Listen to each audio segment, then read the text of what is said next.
Gentleman from Hampton, Ms. Ward. Thank you, Mr. Speaker. I rise for an introduction and a request. Gentleman may state it. Thank you, Mr. Speaker. Mr. Speaker, ladies and gentlemen of this House, when I think back to the day that I wanted to stand here to just speak to you all about some African American who had made a significant contribution to our society, I thought of all the names that many of you have heard before: Rosa Parks, Harriet Tubman, just to name a couple. But when I heard about this woman, I knew she was the one that I wanted to introduce to you all, and that person is Henrietta Lacks. When I read her story, I knew that her story would cross all bounds of race, ethnicity, and color. What I found out about this woman would launch a whole new medical revolution. Let me tell you a little bit about Henrietta Lacks. Henrietta Lacks succumbed to cervical cancer on October the 4th, 1951, at the age of 31. And she was buried in an unmarked grave in a family cemetery in Clover, Virginia. But her life was really beginning because, unbeknownst to her husband and family, the doctors at Johns Hopkins Hospital had taken a sample of her tumor during her treatment and without her permission, which was a commonplace thing during that time. But her cells were then given to a Dr. George Gee, who for decades had attempted to grow cancer cells outside of a human body without success. But Henrietta Lacks' cells doubled every 24 hours, and they would divide and replenish themselves indefinitely, creating an immortal line of cells to be used for research.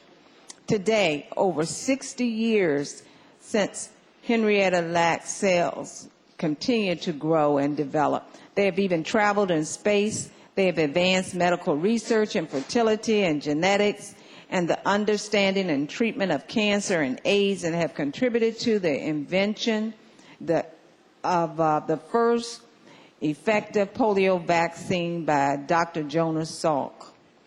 Today, HeLa cells are still used to gauge the effects of radiation on cancer cells, research that adds to the development of a HPV vaccine that has really helped explain why Henrietta Lacks' cancer was so aggressive and resistant to radiation treatment.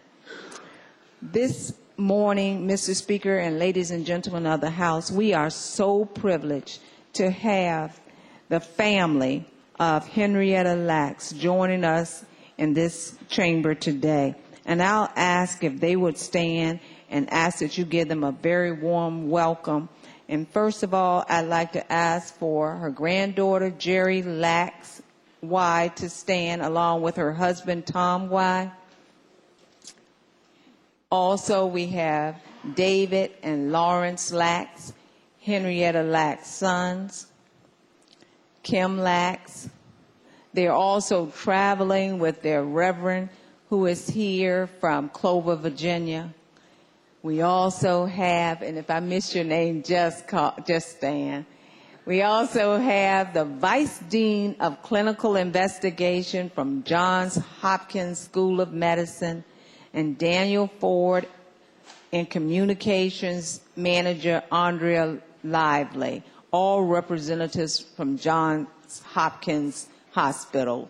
We also have joining us some volunteers from the American Cancer Society who wanted to make sure that they were here to celebrate her life, along with some survivors of cervical cancer, the illness that took her life more than 60 years ago. They are all here to publicly thank her for her contribution to all of mankind. And so at this time, when many of us always wish for a very long life, and some of us are even working towards an immortal life, in one sense of the word, Henrietta Lacks from Clover, Virginia, has achieved immortality. And so now, Mr. Speaker, I ask that when we adjourn today, we do so in the honor and memory of Henrietta Lacks, daughter of this Commonwealth. Thank you.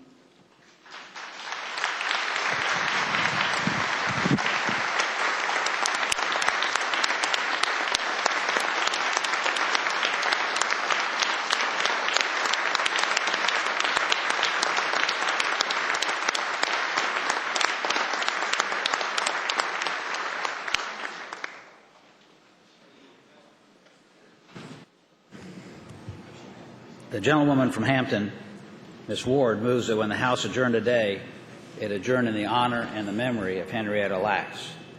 As many as favor that motion will say aye. Aye. Those opposed, no. That motion is agreed to.